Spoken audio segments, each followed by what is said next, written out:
ദൈവവചനത്തിലേക്ക് നമ്മുടെ ശ്രദ്ധയെ നമുക്ക് കൊണ്ടുവരാം. Let's all turn our attention to the word of God. Romans chapter 12 verses 1 and 2. റോമാലേഖനം 12-ാം അധ്യായം 1-2 വാക്യങ്ങൾ ദയവായിട്ട് വായിക്കാം. Romance chapter 12 verses 1 and 2. ആകയാൽ സഹോദരന്മാരെ, ഞാൻ ദൈവത്തിൻ്റെ മനസ്സലിവ് ഓർപ്പിച്ച് നിങ്ങളെ പ്രബോധിപ്പിക്കുന്നത്, നിങ്ങൾ ബുദ്ധിയുള്ള ആരാധനയായി നിങ്ങളുടെ ശരീരങ്ങളെ ജീവനും വിശുദ്ധിയും ദൈവത്തിന് പ്രസാദവുമുള്ള യാഗമായി സമർപ്പിക്കുവിൻ. ഈ ലോകത്തിന് അനുരൂപരാകാതെ നന്മയും പ്രസാദവും പൂർണ്ണതയുമുള്ള ദൈവഹിതം ഇന്നതെന്ന് തിരിച്ചറിയേണ്ടതിന് മനസ്സ് പുതുക്കി രൂപാന്തരപ്പെടുവിൻ. Praise Lord. മലയാളത്തിൽ ആ ഒരു ട്രാൻസ്ലേഷനിൽ വളരെ കൃത്യമായിട്ട് ആകയാൽ സഹോദരന്മാരെ എന്ന് പറഞ്ഞ് ആരംഭിക്കുന്ന ആ അർത്ഥം തന്നെയാണ് ഇംഗ്ലീഷ് ഭാഷയിലും അതിൻ്റെ original ലാംഗ്വേജിലുമുള്ളത്. Therefore. So when Paul at the initial verse writes, therefore, he wants to show us that the exhortations of chapter 12 to chapter 15 verse 13 are built on the teachings in chapters 1 to 11. So, ഈ 12-ാമത്തെ അധ്യായത്തിൽ ആകയാൽ എന്ന് പറഞ്ഞ് ആരംഭിക്കുമ്പോൾ പൗലോസ് വ്യക്തമായിട്ടും നമ്മെ ഗ്രഹിപ്പിക്കാനായിട്ട് ആഗ്രഹിക്കുന്ന കാര്യം 12-ാം അധ്യായം മുതൽ 15-ന്റെ 13 വരെയുള്ള വേദഭാഗങ്ങളിൽ നൽകുന്ന ആ സകല പ്രബോധന വചനങ്ങളുടെയും ബേസിസ് എന്ന് പറയുന്നത് 1 മുതൽ 11 വരെയുള്ളതാകുന്ന അധ്യായങ്ങളിൽ താൻ പഠിപ്പിച്ചിരിക്കുന്ന ഉപദേശത്തിലാണ് അത് ബേസ് ചെയ്തിരിക്കുന്നത്. So on the basis of the teachings of the earlier chapters, Paul issues, it is not a command, not even a request either. Rather, this exhortation comes with authority, and the authority is that he is God's mediator.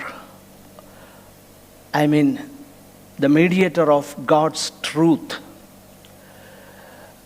പൗലോസ് ആ ഒരു പ്രബോധനം ദൈവമക്കൾക്ക് നൽകുമ്പോൾ അതിൻ്റെ authority എന്ന് പറയുന്നത് ദൈവത്തിൻ്റെ സത്യത്തിൻ്റെ ഒരു മധ്യസ്ഥൻ എന്ന നിലയിലാണ് പൗലോസ് ഈ കമാൻഡ് അല്ലെങ്കിൽ ഈ പ്രബോധനം നൽകുന്നത്. And the basis of this exhortation is the mercies of God. So we have seen the mercy of God in action all these chapters. Although we were all condemned for eternal wrath and punishment, God had mercy on every one of us, every sinner. Rather, I should add, every saved sinner. God had mercy on him.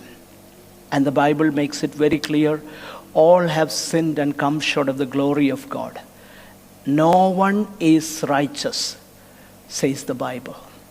So, when no one is righteous, God had mercy on all of us. And that is the theme of the 11 chapters.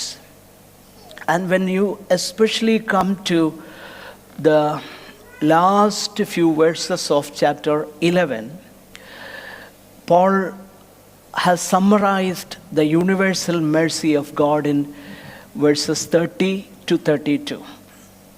And he also expresses praise to God for it in verses 33 to 36. 11-ാം അധ്യായത്തിൻ്റെ അവസാന ഭാഗത്ത് നമ്മൾ ശ്രദ്ധിച്ചു നോക്കിക്കഴിഞ്ഞാൽ അതിൻ്റെ 30 മുതൽ 32 വരെയുള്ള വാക്യങ്ങളിൽ ദൈവം എല്ലാവരോടും ഗോഡ്സ് യൂണിവേഴ്സൽ മേഴ്സി എല്ലാവരോടും കരുണ ചെയ്തു. ആ എല്ലാവരും എന്നുള്ളത് ആരാണെന്നൊക്കെ നമുക്കറിയാം. എല്ലാവരോടും ദൈവം കരുണ ചെയ്യേണ്ടതിന് എന്ന് പറഞ്ഞിട്ട് അതിൻ്റെ 33 മുതൽ 36 വരെയുള്ള വാക്യങ്ങളിൽ ആ കരുണയോർത്ത് ദൈവത്തിന് സ്തോത്രം ചെയ്യുകയാണ്. So when he comes to the closing of chapter 11, he praises God for God's mercy, and now he calls every child of God who is a recipient of God's mercy. He exhorts us to respond because of God's mercy. അപ്പോൾ 12-ാമത്തെ അധ്യായത്തിലേക്ക് കടന്നു വരുമ്പോൾ ആകയാൽ therefore എന്നൊക്കെ പറയുമ്പോൾ പൗലോസ് അർത്ഥമാക്കുന്നത് ഇതാണ്: ദൈവം നമ്മളോട് കരുണ ചെയ്തില്ലേ, ആ കരുണയ്ക്കായിട്ട് ദൈവത്തിന് സ്തോത്രം ചെയ്യുന്നു. എന്നിട്ട് പറയുകയാണ്, നാം ആ കരുണയ്ക്ക് റെസ്പോണ്ട് ചെയ്യണം. എങ്ങനെയാണ് നമ്മൾ റെസ്പോണ്ട് ചെയ്യേണ്ടത് എന്നുള്ളത് പറയുന്നതിന് മുൻപേ Paul bases the ground on which we should respond, and the ground is, as we have seen, God's mercy. Okay, so when Paul writes that you should respond, or rather you should give back to God for what God has given you, it is not, we shouldn't mistake it as a tit for tat bargain. ദൈവം എന്നോട് കരുണ ചെയ്തതുകൊണ്ട് എന്നാൽ ഞാൻ ദൈവത്തിന് അങ്ങ് തിരിച്ചു കൊടുത്തേക്കാം. അതല്ല പൗലോസ് പറയുന്നത്. അത് നമ്മുടെ തിയോളജിയാണ്. അതുമല്ല, അതിനേക്കാൾ കുറച്ചുകൂടെ വിചിത്രമാണ്. അതിനെക്കുറിച്ച് ഞാൻ പറഞ്ഞിട്ടുണ്ട്. അതായത് നമ്മുടെ തിയോളജി അനുസരിച്ച് എന്ന് പറഞ്ഞാൽ ഒരു ടിപ്പിക്കൽ തിയോളജി അനുസരിച്ച് ദൈവം ഇങ്ങോട്ട് തരാൻ വേണ്ടി അങ്ങോട്ട് കൊടുക്കാനാണ് പറയുന്നത്. എന്നാൽ ഇവിടെ in our theology, when I say I don't mean everybody is that, no, but an average, a typical Pentecostal believer thinks that he can make God obliged to bless him because he blesses God. That is the kind of arrogance sometimes in our songs, in our singing, in our sessions of praise. That's the arrogance that we see displayed in some of the so-called worship sessions. പ്രിയപ്പെട്ടവരെ, അങ്ങനെയുള്ളതാകുന്ന ഒരു അഹന്ത നിറഞ്ഞ മനോഭാവത്തിൽ ഞാൻ ദൈവത്തിന് അങ്ങോട്ട് കൊടുത്താൽ ദൈവം എനിക്ക് ഇങ്ങോട്ട് തരാനായിട്ട് കടംപെട്ടിരിക്കുന്നു എന്നുള്ള ഒരു മനോഭാവം ചിലർക്കുണ്ടാകാറുണ്ട്. എന്നാൽ അതുമല്ല, Paul is not even talking about we giving back to God for what he has done for it. Now it is payback time. No, that's not the meaning. Paul doesn't mean that we have to pay back God for all his mercies grudgingly. Because God, the matter of God's mercy, or God's mercy is not a matter of past benefits only. It continues to exercise its power in and through us. ദൈവത്തിൻ്റെ കരുണയുടെ ആ power, ആ ശക്തി നമ്മിൽ കൂടെ വ്യാപരിച്ചു കൊണ്ടിരിക്കുകയാണ്. And when Paul issues this appeal, we should understand, since God had such mercy on us, the mercy of God does not automatically produce the obedience God expects from us. ദൈവം നമ്മോട് കരുണ കാട്ടിയതുകൊണ്ട് ആ ദൈവത്തിൻ്റെ വലിയ കരുണ automatically നമ്മൾ ദൈവത്തെ അനുസരിപ്പാൻ അത് കാരണമായി തീരും എന്ന് വേദപുസ്തകം പഠിപ്പിക്കുന്നില്ല. And that is why commandments are given and exhortations are given to respond for God's mercies. അതുകൊണ്ടാണ് ദൈവത്തിൻ്റെ ആ ദയക്കനുസൃതമായിട്ട് നാം റെസ്പോണ്ട് ചെയ്യുവാനായിട്ടുള്ള കമാൻഡ്മെൻറ്റ് വേദപുസ്തകത്തിൽ നൽകിയിരിക്കുന്നത്. നമ്മൾ ഈ ഭാഗം ശ്രദ്ധിക്കുമ്പോൾ ഒരു കാര്യം നമ്മൾ മനസ്സിലാക്കണം. Now Paul is asking us to make an offering on the altar. And he doesn't say how it should be done. അത് എങ്ങനെ ചെയ്യണമെന്നൊന്നും പോൾ പറയുന്നില്ല. നേരെ മറിച്ച് പൗലോസ് ഇവിടെ പറയുകയാണ്, ദൈവത്തിൻ്റെ മനസ്സലിവ് ഓർപ്പിച്ചിട്ട് ഞാൻ നിങ്ങളെ പ്രബോധിപ്പിക്കുന്നു, നിങ്ങൾ to present your bodies as a living sacrifice. ദൈവത്തിൻ്റെ മനസ്സലിവ് ഓർപ്പിച്ച് ഞാൻ നിങ്ങളെ പ്രബോധിപ്പിക്കുന്നത്, നിങ്ങൾ ബുദ്ധിയുള്ള ആരാധനയായി നിങ്ങളുടെ ശരീരങ്ങളെ ജീവനും വിശുദ്ധിയും ദൈവത്തിന് പ്രസാദവുമാകുന്ന യാഗമായി സമർപ്പിപ്പേൻ. So when Paul speaks about sacrifice, we know that term is familiar. That term is very familiar for the Old Testament believers. പഴയ നിയമ വിശ്വാസികളെ സംബന്ധിച്ചിടത്തോളം യാഗമെന്നുള്ളതാകുന്ന ആ ഒരു പദം വളരെ ഫെമിലിയറാണ്. എന്നാൽ പുതിയ നിയമത്തിലേക്ക് കടന്നു വരുമ്പോൾ we know that the Lord had fulfilled God's righteousness by his supreme sacrifice on the cross. പഴയ നിയമത്തിലെ ആ സകല യാഗങ്ങളും നിഴലായിട്ട് വിരൽ ചൂണ്ടുന്നത് യേശു കർത്താവിൻ്റെ കാൽവറി ക്രൂശിലെ ആ യാഗമാണ്, ആ രക്തം ചൊരിഞ്ഞുള്ള യാഗമാണ്. ആ യാഗത്തോടുകൂടെ Old Testament sacrificial system has come to an end. So with the sacrifice of our Lord Jesus Christ on the cross of Calvary, with that supreme sacrifice which was foreshadowed in the Old Testament, with all the sacrifices of the old, the sacrificial system of the Old Testament worship has come to an end. Okay, അപ്പോൾ ആ ഒരു യാഗത്തോടുകൂടെ പഴയ നിയമം നിഴലായി ചൂണ്ടിക്കാണിച്ചിരുന്ന ആ ക്രിസ്തുവിൻ്റെ പരമയാഗത്തിലൂടെ, കാൽവറിയിലെ യാഗത്തോടുകൂടെ പഴയ നിയമ യാഗങ്ങളെല്ലാം അതിൻ്റെ പരിസമാപ്തിയിലേക്ക് കടന്നു വന്നു. But even then the New Testament believer is commanded to offer spiritual sacrifices in the New Testament. Okay, അപ്പോൾ രക്തം ചിന്തിയുള്ള ആ യാഗമെല്ലാം കാൽവറി ക്രൂശ് കൊണ്ട് പരിസമാപ്തി ആയെങ്കിലും പുതിയ നിയമ ദൈവമക്കൾ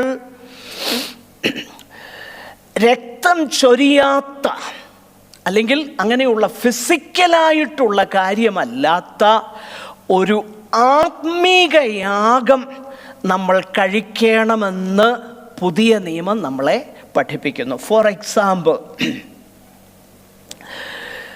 1 Peter chapter 2 and verse 5. 1 Peter chapter 2 and verse 5, and also Hebrews chapter 13 verse 15. ഒന്ന് വായിക്കാമോ? മനുഷ്യർ തള്ളിയതെങ്കിലും ദൈവസന്നിധിയിൽ ശ്രേഷ്ഠവും മാന്യവുമായ ജീവനുള്ള കല്ലായ അവന്റെ അടുക്കൽ വന്നിട്ട് നിങ്ങളും ജീവനുള്ള കല്ലുകൾ എന്ന പോലെ ആത്മീക ഗൃഹമായി യേശുക്രിസ്തു മുഖാന്തരം ദൈവത്തിന് പ്രസാദമുള്ള ആത്മീക യാഗം കഴിക്കാൻ തക്ക വിശുദ്ധ പുരോഹിത വർഗമാകേണ്ടതിന് പണിയപ്പെടുന്നു. അപ്പോൾ നിങ്ങളിപ്പോൾ ആത്മീക യാഗം കഴിപ്പാൻ തക്കവണ്ണം നമ്മളിപ്പോൾ ആരാ? പുരോഹിത വർഗം. So New Testament believers are priestly people. Okay, ആത്മീകയാഗം. ആൻഡ് ആ ആത്മീകയാഗങ്ങളിൽ ഒന്നെന്താ?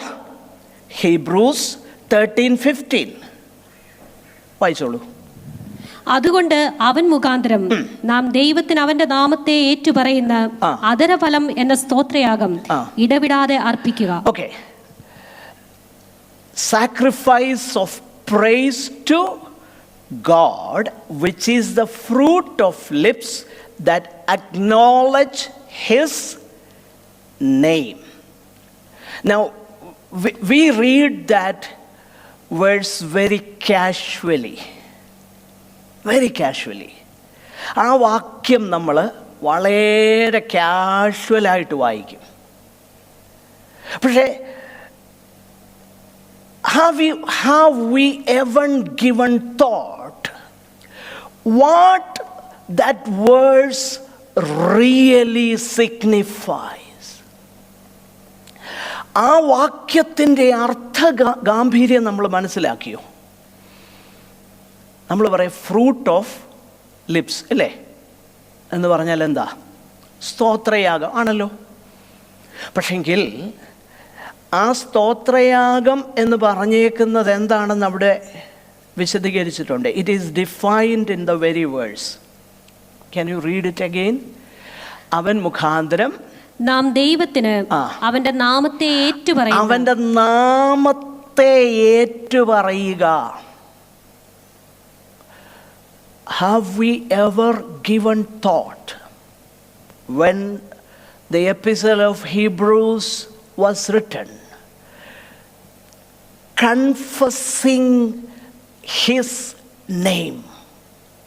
Have we ever thought about that? How much it cost them? If you want to know, you can read the last few verses of 10th chapter of Hebrews. We don't have to read it now.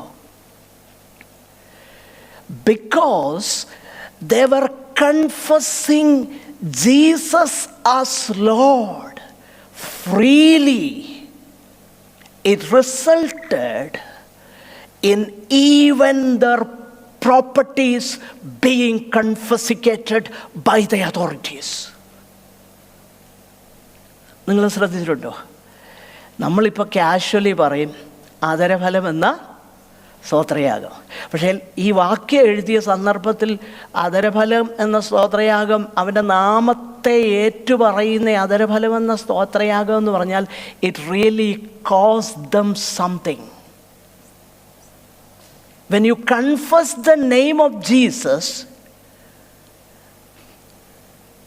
you are being identified with the people. Some of them are already in jail. അല്ലേ? അവരിൽ ചിലർ ഇപ്പം തന്നെ ജയിലിൽ കിടക്കുക, തടവി കിടക്കുക. 13-ാം അധ്യായം നമ്മൾ വായിച്ചു നോക്കിക്കഴിഞ്ഞാൽ അവരോട് എന്നാ പറയുന്നേ? നിങ്ങളും തടവുകാരെന്നതുപോലെ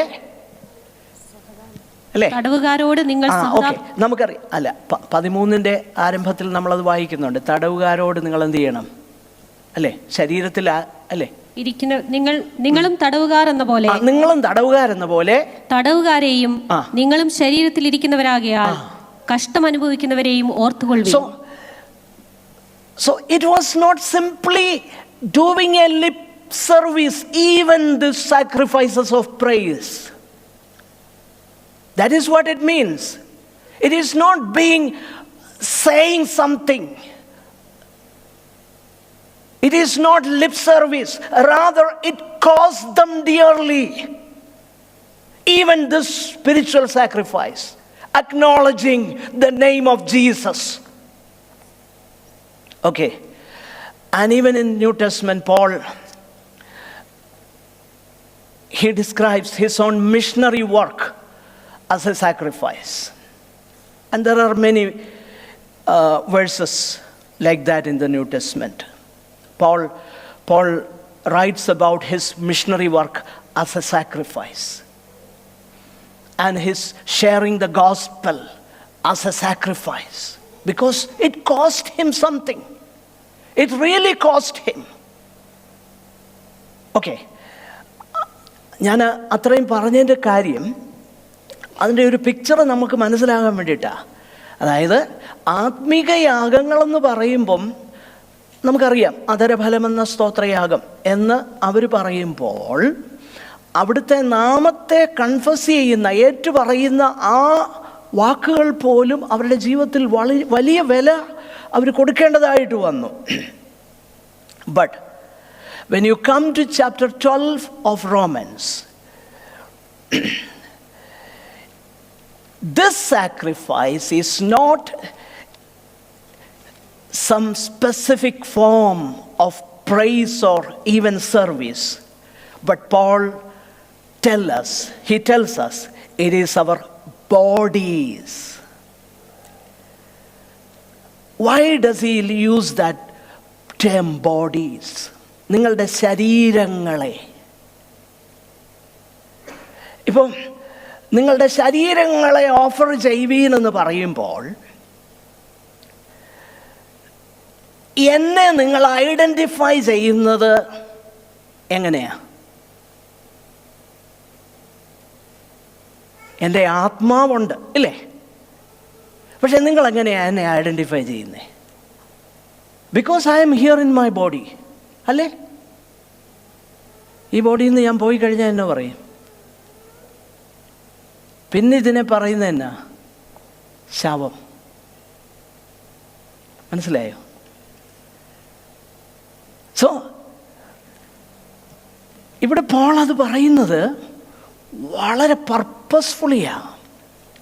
what does it mean? It simply means to offer our bodies as living sacrifice. He means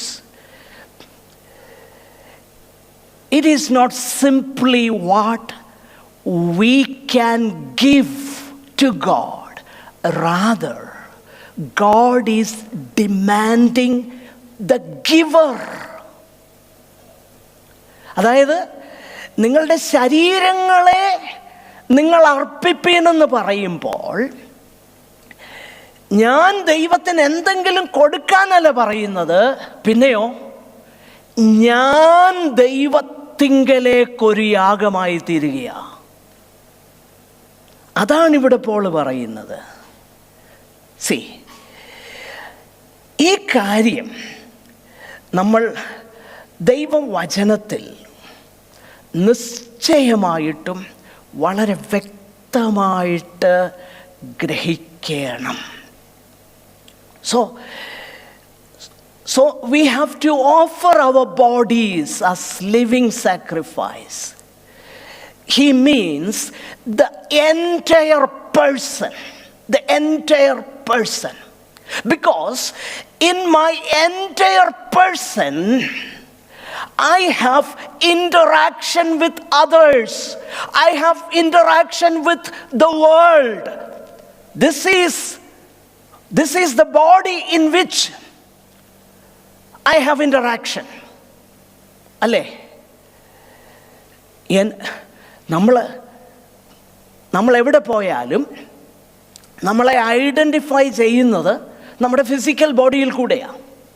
അപ്പോൾ നമ്മളെ ലോകം മനസ്സിലാക്കുന്നതിൻ്റെ ആ ഒരു മാധ്യമം എവിടെയാ? നമ്മുടെ ശരീരമാണ്. ആ ശരീരം എന്താണോ എക്സ്പ്രസ് ചെയ്യുന്നത് അതിലൂടെയാണ് എന്നെ ലോകം തിരിച്ചറിയുന്നത്. Okay, are you with me?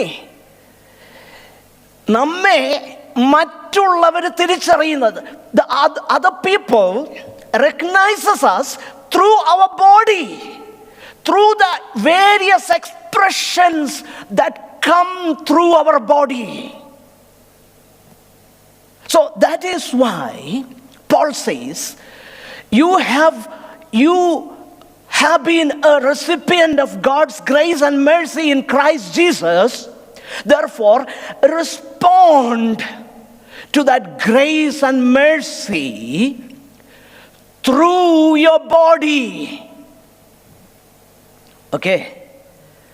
So, in a very harsh and often a hostile world and circumstance,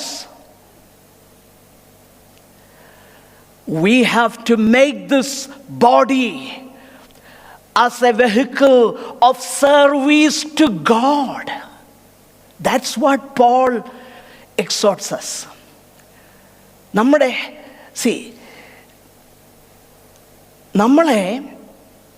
ദൈവമക്കളെന്ന് ലോകം തിരിച്ചറിയണം.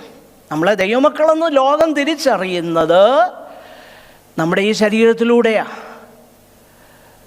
നമ്മുടെ ഈ ശരീരത്തിലൂടെ എങ്ങനെയാണ് തിരിച്ചറിയുന്നത്?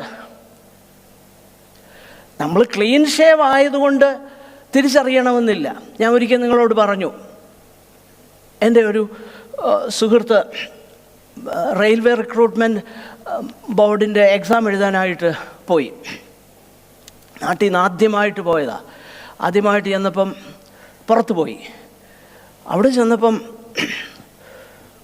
നല്ല ക്ലീൻ ഷേവൊക്കെ ഉള്ള ഒരു മനുഷ്യരെ ഒത്തിരി പേരെ കണ്ടു. നോർത്ത് ഇന്ത്യയില ക്ലീൻ ഷേവൺ. ചിലരൊക്കെ നല്ല വെള്ളയൊക്കെ ഇട്ടുണ്ടാകും വന്നേക്കുന്നത്. അപ്പോൾ ഇത് ഓർത്തു, അയ്യോ എല്ലാവരും വിശ്വാസികളാ, ദൈവമക്കളാ. പക്ഷേ പിന്നെ മനസ്സിലായി അവരാരും ദൈവമക്കളൊന്നുമല്ല. ഇൻഫാക്റ്റ് ഞാൻ ഒരിക്കൽ നിങ്ങളോട് പറഞ്ഞതാ, മഹാരാഷ്ട്രയിലൊക്കെ വന്നാൽ അവിടുത്തെ ടോപ്പ് മോസ്റ്റ് ഗുണ്ട ഇടുന്നത് വെള്ള പാൻറ്റും വെള്ള ഷർട്ടുമാണ്. ഐ എം നോട്ട് ജോക്കിങ്, അല്ലേ അച്ഛാ? അവിടുത്തെ ലോക്കൽ ഗുണ്ടകളുടെ വേഷം എന്ന് പറഞ്ഞാൽ നിങ്ങളെന്നെ തെറ്റിദ്ധരിക്കില്ല, അത് വേണ്ടാത്ത ഡ്രസ്സാണ്, നല്ല ഡ്രസ്സാണ്. പക്ഷേ നോർത്ത് ഇന്ത്യയിലെ കാര്യം ഞാൻ പറഞ്ഞതാ, മഹാരാഷ്ട്രയിലെ കാര്യം ഞാൻ പറഞ്ഞതാ. സോ അതുകൊണ്ടൊന്നും നമ്മൾ ആരാണ് എന്ന് തെളിയുന്നില്ല. പിന്നെ എങ്ങനെയാണ് തെളിയുന്നേ? The way we deal with people. And the way we deal with people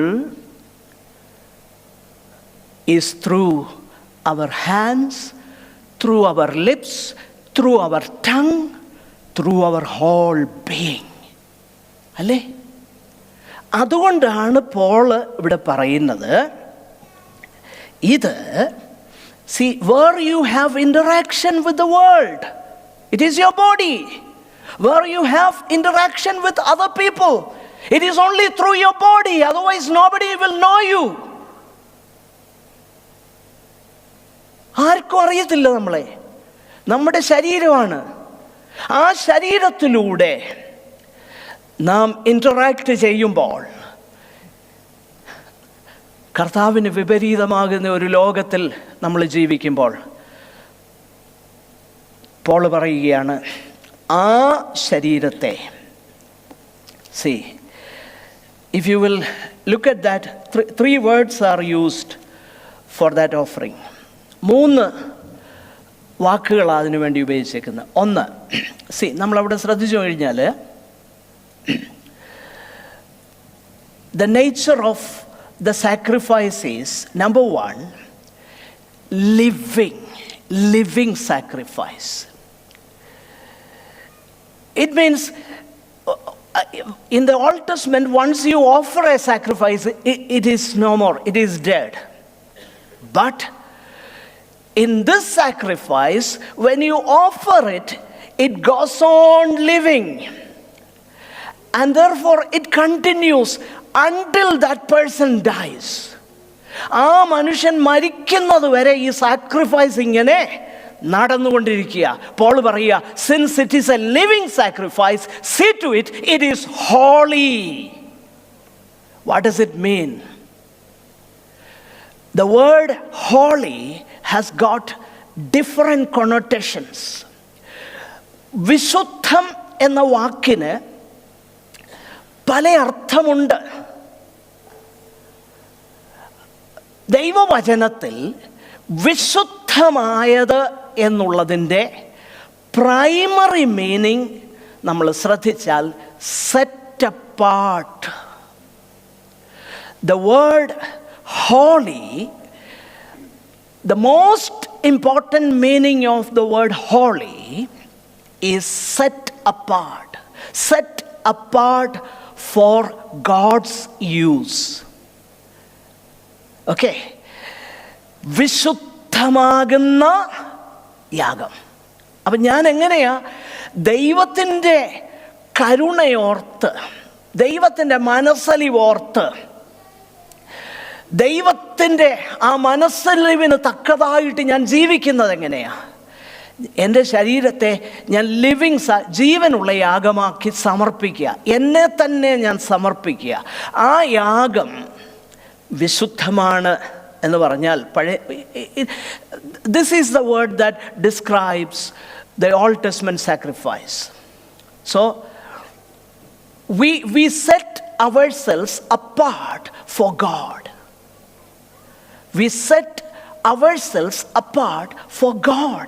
That is the primary and most important meaning of the word holy. For example, I'll show you one or two verses.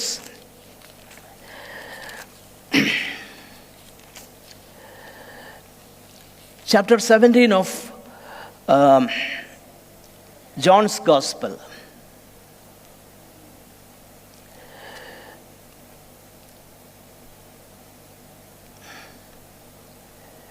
Okay. Verse 19. 17 verse 19. അവരും സാക്ഷാൽ വിശുദ്ധീകരിക്കപ്പെട്ടവർ ആകേണ്ടതിന് ഞാൻ അവർക്ക് വേണ്ടി എന്നെ തന്നെ വിശുദ്ധീകരിക്കുന്നു. നോക്കിയേ, and for their sake I consecrate myself. So this is the basic meaning of holy. Consecrating oneself. What does it mean when Jesus uses it? He uses it, I consecrate myself. ഞാൻ എന്നെ തന്നെ എന്ത് ചെയ്യുന്നു? വിശുദ്ധീകരിക്കുന്നു എന്ന് പറഞ്ഞാൽ ഞാൻ എന്നെ തന്നെ വേർതിരിക്കുന്നു. എന്തിനു വേണ്ടി വേർതിരിക്കുന്നു? ആ വേർഡ് വളരെ ഇമ്പോർട്ടൻ്റാണ്. നമുക്കറിയാമോ, ഓൾഡ് ടെസ്റ്റ്മെൻറ്റിൽ എക്സോഡസിൽ പറയുന്നൊരു കാര്യമുണ്ട്. ഒരു ആട്ടിൻ കുട്ടിയെ എന്ത് ചെയ്യണം? അതിനെ വേർതിരിച്ച് നിർത്തണം. ഊനമില്ലാത്ത ഒരു പെസഹ പെസഹ അറക്കാൻ വേണ്ടിയിട്ട് അതിനെ എന്ത് ചെയ്യണം? വേർതിരിച്ച് നിർത്തണം. എന്തിനു വേണ്ടിയിട്ടാണ്? അതിനെ സാക്രിഫൈസ് ചെയ്യാൻ വേണ്ടി, അതിനെ കൊല്ലാൻ വേണ്ടിയിട്ടാണ് വേർതിരിക്കുക. അപ്പം കൊല്ലാൻ വേണ്ടി സെറ്റപ്പാട്ട് ചെയ്യുക. യേശു കർത്താവ് ഉപയോഗിക്കുന്ന അതേ വാക്കാണ് ഇവിടെ. എന്താണെന്നറിയാമോ? I sanctify myself for them. അവർക്ക് വേണ്ടി ഞാൻ എന്നെ തന്നെ കോൺസെൻട്രേറ്റ് ചെയ്യുന്നു. എന്തിനു വേണ്ടി? അവരും വിശുദ്ധീകരിക്കപ്പെട്ടവർ ആകേണ്ടതിന്. അപ്പോൾ കർത്താവ് ക്രൂശിൽ മരിച്ചത്, നമ്മൾ പറയും കർത്താവ് എനിക്ക് വേണ്ടി ക്രൂശിൽ മരിച്ചു, എന്നെ നരകത്തിൽ നിന്ന് രക്ഷിക്കാനാണ്. ശരിയാത്. പക്ഷെ നരകത്തിൽ നിന്ന് രക്ഷിക്കുന്നതിന് മുൻപേ ഈ ലോകത്തിൽ വെച്ച് എന്നെ നരകത്തിൽ നിന്ന് കർത്താവ് രക്ഷിച്ചെന്ന് ഞാൻ പറയുമ്പോൾ കർത്താവ് എന്നെ എന്ത് ചെയ്തിരിക്കുക? ദൈവത്തിനു വേണ്ടി വേർതിരിച്ചിരിക്കുകയാ. The Lord set every child of God for himself, set every man and woman for God, set him apart for God. That is the meaning. കർത്താവേ, ഇവരെ ലോകത്തിൽ നിന്ന് എടുക്കണമെന്നല്ല ഞാൻ പ്രാർത്ഥിക്കുന്നത്.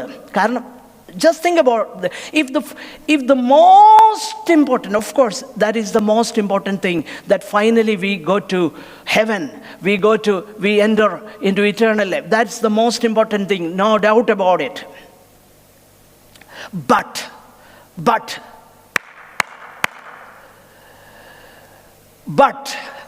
that is the final most important thing.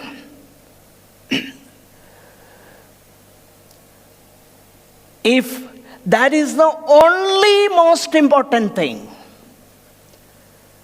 then it would have been, it is better for us to die on the day of salvation, right? അതായിരുന്നു the only most important thing. ഏത്? നിത്യതയിലോട്ട് പോകുന്നതാണ് ഏറ്റവും പ്രാധാന്യമുള്ള ഏക കാര്യം അതായിരുന്നെങ്കിൽ വീണ്ടും ജനിച്ച ദിവസം തന്നെ അങ്ങ് മരിച്ചാൽ മതിയായിരുന്നല്ലേ? പക്ഷേ അങ്ങനെ അല്ലല്ലോ കാര്യം. അതുകൊണ്ടാണ് കർത്താവ് പറഞ്ഞത്, പിതാവേ ഇവരെ ലോകത്തിൽ നിന്ന് എടുക്കണമെന്നല്ല, പിന്നെ ദുഷ്ടൻ കാണാതെ വണ്ണം ഇവരെ കാത്തുകൊള്ളണം. The Lord set us all apart for himself in this world. We don't know how many days we have, how many weeks we have, months or whatever. We don't know. But until we die, we are set apart for God. Okay. And Paul says, as he exhorts us, he tells us, this is a reasonable worship. ഇതാണ് എന്ത്? ബുദ്ധിയുള്ള ആരാധന. അപ്പോൾ ബുദ്ധികെട്ട ആരാധന ഉണ്ടല്ലോ, ഉണ്ട്.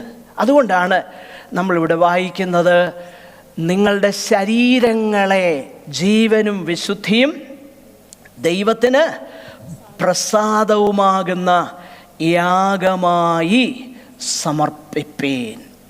Okay, അങ്ങനെ സമർപ്പിക്കണമെന്നുണ്ടെങ്കിൽ, അങ്ങനെ നമ്മളെ ദൈവത്തിന് പ്രസാദകരമാകുന്ന യാഗമായി സമർപ്പിക്കണമെന്നുണ്ടെങ്കിൽ ആവശ്യമായ ഒരു കാര്യത്തെക്കുറിച്ചാണ് നമ്മളിവിടെ വായിക്കുന്നത്.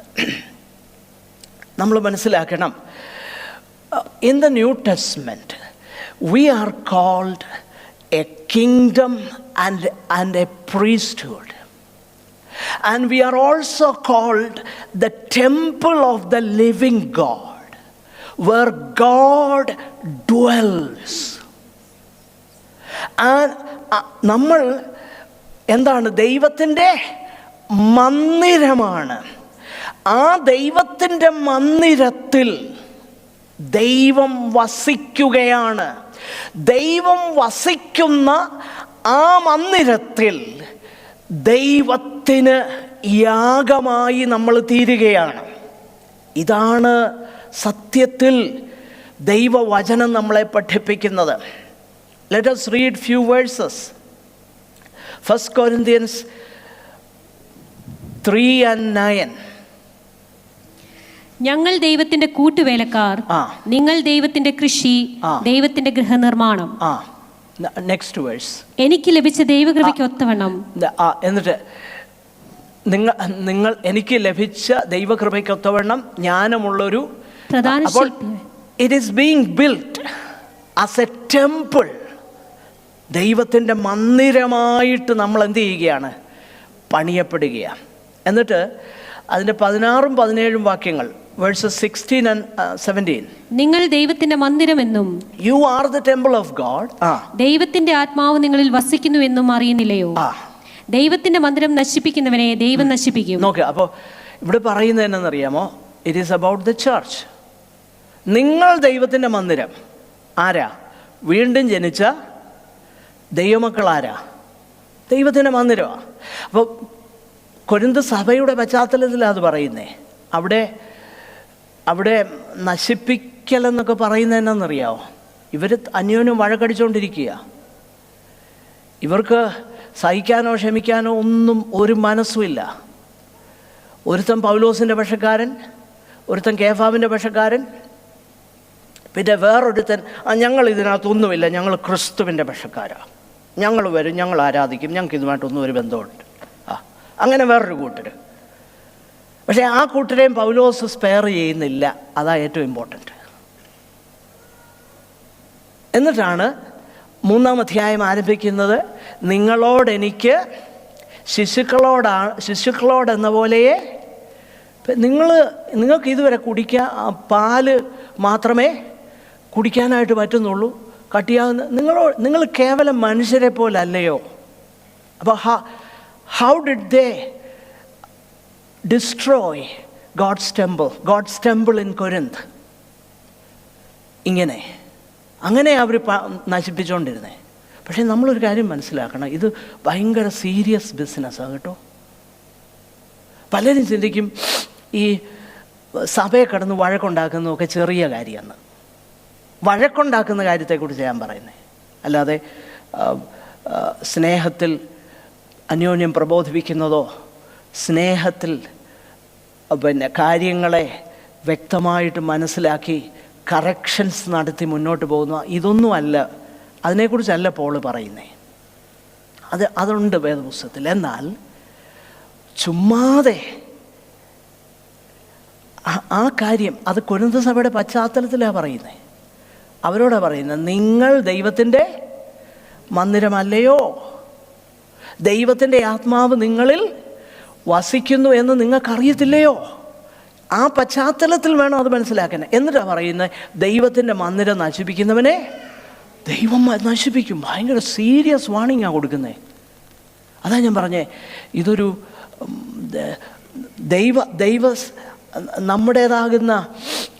നമ്മുടേതാകുന്ന എന്താ പറയുന്നേ, സ്വാർത്ഥത നിമിത്തം ആ നിലയിൽ കാര്യങ്ങൾ കാണുന്നത് വളരെ അപകടമാണ് ദൈവവചനത്തിൻ്റെ വെളിച്ചത്തിൽ. Okay, so what Paul is writing us, that it is not the worship, the sacrifice is not done in a specific place.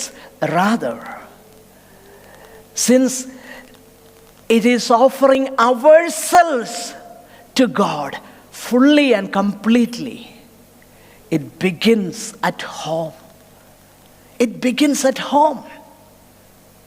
ഒരു ദൈവ പൈതലിനെ സംബന്ധിച്ചിടത്തോളം, if you claim to be a child of God, and if you don't treat your wife as the partaker of life with you, and it is the other way around too. If you don't do that, then something is wrong with you. It begins at home. It begins at home. Since it is not in a specific place or time, since we are offering up our bodies, we ourselves, what we are, how people identify us, Paul says, respond for God's mercies, for God's grace in Christ. Respond by offering yourselves. It is not mere service. Rather, Chrysostom എന്ന് പറയുന്ന ആ church father അതിനെ comment ചെയ്തേക്കുന്നത് ഇങ്ങനെയാണ്. And how is the body, it may be said, to become a sacrifice? And he writes, let the eye look on no evil thing, and it hath become a sacrifice. Let thy tongue speak nothing filthy, and it hath become an offering. Let thine hand do no lawless deed, and it hath become a whole burnt offering. Okay, so regular meeting of the saints for praise and mutual edification, that are appropriate things. and indeed it is commended in the scripture. It is commanded and commended in the scripture. And our gatherings can also be called as public corporate worship.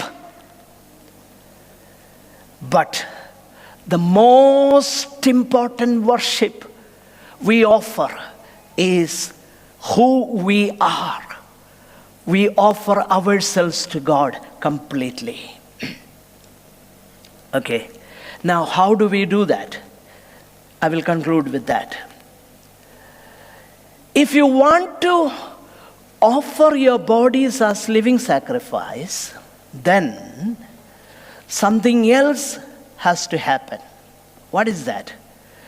Verse 2, രണ്ടാമത്തെ വാക്യം. ഈ ലോകത്തിന് അനുരൂപമാകാതെ നന്മയും പ്രസാദവും പൂർണ്ണതയുമുള്ള ദൈവഹിതം ഇന്നതെന്ന് തിരിച്ചറിയേണ്ടതിന്. Okay, ഈ ലോകം എന്ന് പറഞ്ഞാൽ പൗലോസ് എന്താ അർത്ഥമാക്കുന്നത്? No, when Paul writes this world, sometimes he means this earth. The earth can be called as world, and of course it is called as world in the Bible. But here, and especially in Paul, he typically uses the word world. When he writes, he is almost always referring to the age in which we live, the age where sin and Satan dominate. പൗലോസിൻ്റെ എഴുത്തുകളിൽ ലോകമെന്ന പദം, നമ്മൾ താമസിക്കുന്ന ഈ ഭൂമിയെ ലോകമെന്ന് വിളിച്ചിട്ടുണ്ട്. യോഹന്നാൻ അപ്പോസ്തലനാണ് ലോകമെന്ന വാക്ക് ഏറ്റവും അധികം ഉപയോഗിച്ചേക്കുന്നത്. അവിടെ പല അർത്ഥങ്ങളുണ്ട്.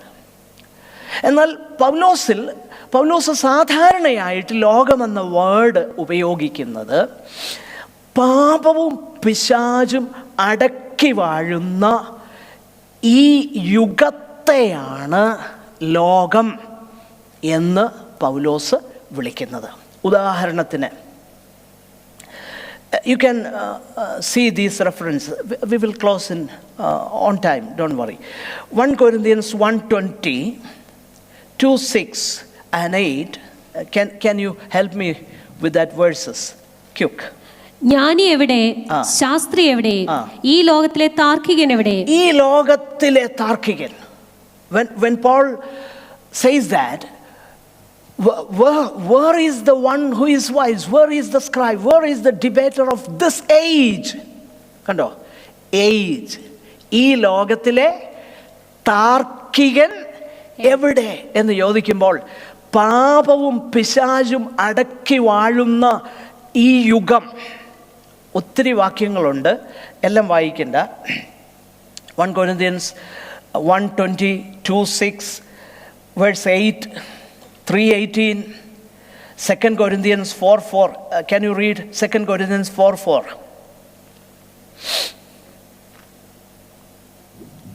ദൈവപ്രതിമയായ ക്രിസ്തുവിന്റെ തേജസ്സുള്ള സുവിശേഷത്തിന്റെ പ്രകാശനം ശോഭിക്കാതിരിപ്പാൻ ഈ ലോകത്തിന്റെ ദൈവം അവിശ്വാസികളുടെ മനസ്സ് കുരുടാക്കി. സോ ഈ ലോകത്തിന്റെ ദൈവം എന്ത് ചെയ്തു? അവിശ്വാസികളുടെ മനസ്സിനെ കുരുടാക്കി.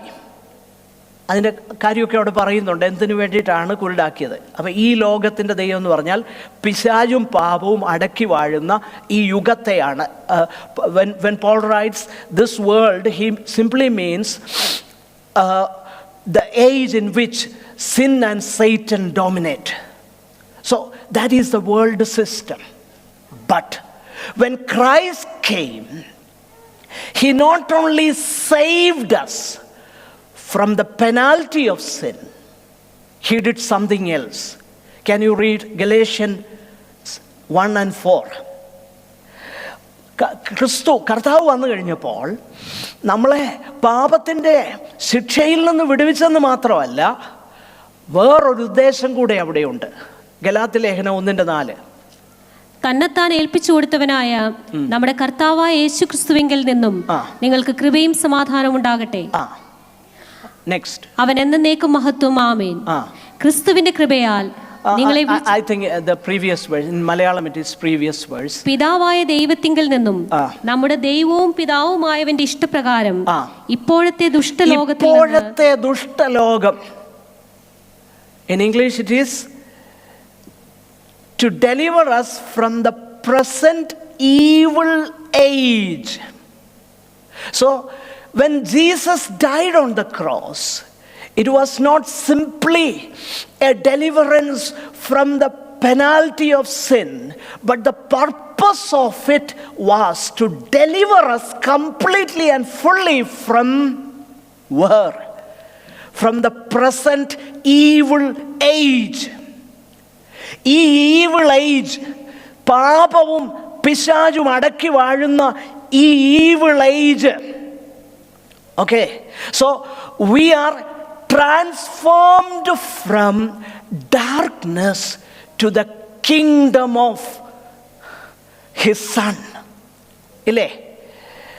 ഇരുളിൻ്റെ അധികാരത്തിൽ നിന്നും സ്നേഹസ്വരൂപനായ, Colossians chapter 1 verse I think verse 12 and 13. Colossians 1, can you read please? വിശുദ്ധന്മാർക്ക് വെളിച്ചത്തിലുള്ള അവകാശത്തിനായി നമ്മെ പ്രാപ്തന്മാരാക്കുകയും നമ്മെ ഇരുട്ടിന്റെ അധികാരത്തിൽ അതാണ് the present world of darkness, this age. ഇരുട്ടിന്റെ അധികാരത്തിൽ നിന്ന് നമ്മളെ വിടുവിച്ച് തന്റെ സ്നേഹസ്വരൂപനായ പുത്രന്റെ രാജ്യത്തിലാക്കി വെക്കുകയും ചെയ്തു. So that is അതൊരു ഡിസൈസീവ് ട്രാൻസ്ഫറാ. Really സംഭവിച്ച, it is a decisive thing that he has transferred us from the realm of darkness into the realm, into the kingdom of light, into the kingdom of his beloved son. But since we are in this world physically, we cannot isolate ourselves from the influence of the old realm. You know, it is a kind of, as Paul writes elsewhere, the darkness is passing and the light is coming. It is overlapping. Of course, for us, we are already, spiritually speaking, in the kingdom of his son, where light dominates. But since physically we are in this world, there is light ahead of us. The darkness is receding, but still the influence is there. And Christ came us to deliver us from the present evil age of darkness where sin and Satan dominate. അവിടെ നിന്ന് നമ്മളെ വിടുവിക്കാനായിട്ട്. അതുകൊണ്ട് Paul എന്നാ പറയുന്നേ? Do not conform. Do not conform. You are not transferred from this realm. Although darkness is passing, light is coming, you are not yet transferred. You are still in this world where there is so much influence. പ്രിയപ്പെട്ടവരെ, അതുകൊണ്ട് Paul പറയുക, ഈ ലോകത്തിന് അനുരൂപമായി തീരാതെ നിങ്ങൾ എന്ത് ചെയ്യണം? മനസ്സ് പുതുക്കി രൂപാന്തരപ്പെടണം. Do you know that particular word, രൂപാന്തരപ്പെടുക, be transformed? This word is only used in the New Testament twice in the gospel. For example, Mark's gospel, chapter 9 verse 2 and 9 verse 9. Can you read? 6 ദിവസം കഴിഞ്ഞ ശേഷം യേശു പത്രോസിനെയും യാക്കോബിനെയും യോഹന്നാനെയും കൂട്ടി ഒരു ഉയർന്ന മലയിലേക്ക് തനിച്ചു കൊണ്ടുപോയി അവരുടെ മുൻപാകെ രൂപാന്തരപ്പെട്ടു. നോക്കിയേ, അവരുടെ മുൻപാകെ രൂപാന്തരപ്പെട്ടു. He transfigured before them. There came a complete transformation. And 9 verse 9. അവർ മലയിൽ നിന്ന് ഇറങ്ങുമ്പോൾ മനുഷ്യപുത്രൻ മരിച്ചവരിൽ നിന്ന് എഴുന്നേറ്റിട്ടല്ലാതെ ഈ കണ്ടത് ആരോടും അറിയിക്കരുത് എന്ന് അവൻ അവരോട് കൽപ്പിച്ചു. സോ ഈ ഒരു ചേഞ്ചിനെ കുറിച്ച് അവർക്ക് അന്നേരം ഒന്നും മനസ്സിലായില്ല. But that same change is pictured in this chapter 12 verse 2. മനസ്സ് നിങ്ങൾ എന്ത് ചെയ്യണം? പുതുക്കി. There is a change happening from within to without. യേശു കർത്താവ് പറഞ്ഞ വാക്ക് നമ്മൾ ഓർക്കണം. ഇച്ഛിക്കുന്നവനല്ല എൻ്റെ അടുക്കൽ വന്ന് കുടിക്കട്ടെ. Okay, listen. ഇച്ഛിക്കുന്നവനല്ല എൻ്റെ അടുക്കൽ വന്ന് കുടിക്കട്ടെ. എന്നിട്ട് വേറൊരു കാര്യം പറഞ്ഞു. തിരുവെഴുത്ത് പറയുന്നത് പോലെ അവരുടെ ഉള്ളിൽ നിന്ന് എന്തോ ഒഴുകും? ജീവജലത്തിൻ്റെ നദികൾ ഒഴുകും. എന്നിട്ട് എന്തിനെക്കുറിച്ചാണ് അത് പറഞ്ഞേ? തന്നിൽ വിശ്വസിപ്പാനിരിക്കുന്നവർക്ക് ലഭിപ്പാനിരിക്കുന്ന പരിശുദ്ധാത്മാവിനെ കുറിച്ച് അത്രേ അവൻ പറഞ്ഞത്. പരിശുദ്ധാത്മാവ് എന്താ ചെയ്യുന്നേ? ഫ്രം വിത്തൗട്ട് ടു വിത്തിൻ ആണോ, ഫ്രം വിത്തിൻ ടു വിത്തൗട്ട് ആണോ? ഫ്രം വിത്തിൻ, ഉള്ളിൽ നിന്ന്, ബീയിങ് ട്രാൻസ്ഫോംഡ്. സോ എൻ്റെ ഉള്ളിൽ പരിശുദ്ധാത്മാവ് വാസം ചെയ്യുമ്പം, ഞാൻ പരിശുദ്ധാത്മാവിന് വിധേയപ്പെടുമ്പോൾ, when I keep in step with the Holy Spirit, slowly and steadily the life spring comes out of me. Okay? ഇതാ സംഭവിക്കുന്നത്. Be transformed from within. And one more verse, 2 Corinthians 3:18. ആരും തന്നെത്താൻ വഞ്ചിക്കരുത്. താൻ ഈ ലോകത്തിൽ ജ്ഞാനി എന്ന് നിങ്ങളിൽ 2 Corinthians 3:18. എന്നാൽ മൂടുപടം നീങ്ങിയ മുഖത്ത് 2 Corinthians 3:18. എന്നാൽ മൂടുപടം നീങ്ങിയ മുഖത്ത് കർത്താവിന്റെ തേജസ്സിനെ കണ്ണാടി പോലെ പ്രതിബിംബിക്കുന്നവരായി നാം എല്ലാവരും ആത്മാവാകുന്ന കർത്താവിന്റെ ദാനമായി തേജസ്സിന്മേൽ തേജസ് പ്രാപിച്ച് അതേ പ്രതിമയായി രൂപാന്തരപ്പെടുന്നു. ഇതാ ക്രിസ്തീയ ജീവിതം. Being transformed from within to without. അത് നമ്മൾ സംഭവിക്കണമെന്നുണ്ടെങ്കിൽ റേഷനിങ് പോലെ സൺഡേയിൽ കഷ്ടിച്ച് ഇവിടെ വന്ന് ഇരുന്നേച്ച് തീരുന്നതിന് മുമ്പേ മാർക്കറ്റിലോട്ട് ഓടുന്നതുകൊണ്ട് നടക്കുകയില്ല. Let me be blunt. അതുകൊണ്ട് നടക്കുകയില്ല. എല്ലാ കൂട്ടായ്മകൾക്കും വന്നിട്ട് നമ്മുടെ അവസ്ഥ ഇങ്ങനാണെങ്കിൽ, കൂട്ടായ്മയില്ല, വേദപുസ്തക വായനയില്ല, പ്രാർത്ഥനയില്ലാത്ത അവസ്ഥ എന്തായിരിക്കും? പ്രിയപ്പെട്ടവരെ, ഞാൻ അനേക വേദഭാഗങ്ങൾ നിങ്ങളെ ചൂണ്ടിക്കാണിക്കാൻ എനിക്കുണ്ട്. എനിക്കറിയാം, ലാസ്റ്റ് വീക്ക് നമ്മൾ ഇതേ വാക്യത്തിൽ നിന്നാണ് ചിന്തിച്ച്. ഇനി അടുത്ത ആഴ്ചയോടെ ചിന്തിച്ചാലും തീരാത്ത പോലെ മെറ്റീരിയൽ അതിനകത്തുണ്ട്. It is very important that we be transformed. മനസ്സ് പുതുക്കി രൂപാന്തരപ്പെടണം. അങ്ങനെ മനസ്സ് പുതുക്കി രൂപാന്തരപ്പെടുമ്പോൾ ഒരു കാര്യം അവിടെ സംഭവിക്കും. എന്താണെന്നറിയാമോ? we will approve what is God's will. Whereas if you will see chapter 1 verse 28, ദൈവത്തെ പരിജ്ഞാനത്തിൽ ധരിപ്പാൻ, ഇല്ലേ? 1:28, Romans 1:28. Can you please show that? Since they did not see fit to acknowledge God, and God gave them up to a debased mind to do what ought not to be done. Debased mind. Here, a transformed mind. A debased mind will do sinful things. So from a debased mind comes sinful deeds, whereas a transformed mind will result in approving God's will for us. അല്ലേ? മനസ്സ് പുതുക്കി നമ്മൾ എന്ത് ചെയ്യും? രൂപാന്തരപ്പെടാനായിട്ട് തുടങ്ങും. അന്നേരം എനിക്ക് മനസ്സിലാകുന്നു, ഞാൻ കർത്താവിനെ എന്നെ തന്നെ അർപ്പിച്ചിരിക്കുകയാണ്. I am a living sacrifice. അങ്ങനെയാണ് സംഭവിക്കുന്നത്. അല്ലാതെ പറ്റുകയില്ല പ്രിയപ്പെട്ടവരെ. കർത്താവ് ഈ വചനങ്ങളാൽ നമ്മളെ അനുഗ്രഹിക്കട്ടെ. നമുക്ക് വീണ്ടും പ്രാർത്ഥിക്കാം. നമ്മെ തന്നെ ദൈവപാദപീഠത്തിൽ സമർപ്പിച്ച് ഈ രാത്രി സമയത്ത് നമ്മുടെ കൂട്ടായ്മ നമുക്കെല്ലാവർക്കും അനുഗ്രഹമായി തീരേണ്ടതിനും കേട്ട ദൈവവചനം നമുക്ക് അനുഗ്രഹമായി തീരേണ്ടതിനും ദൈവപാദപീഠത്തിൽ വിനയത്തോടെ നമുക്ക് നമ്മെ തന്നെ സമർപ്പിക്കാം. ദൈവത്തിൻ്റെ പരിശുദ്ധാത്മാവിടുത്തെ പ്രവൃത്തി നമ്മൾ ചെയ്യുവാൻ തക്കവണ്ണം നമ്മെ തന്നെ ഏൽപ്പിക്കാം. നമുക്ക് വീണ്ടും പ്രാർത്ഥിക്കാം. സഹോദരന്മാരിൽ ആർക്കെങ്കിലും ഒരാൾക്ക് പ്രാർത്ഥിക്കാം.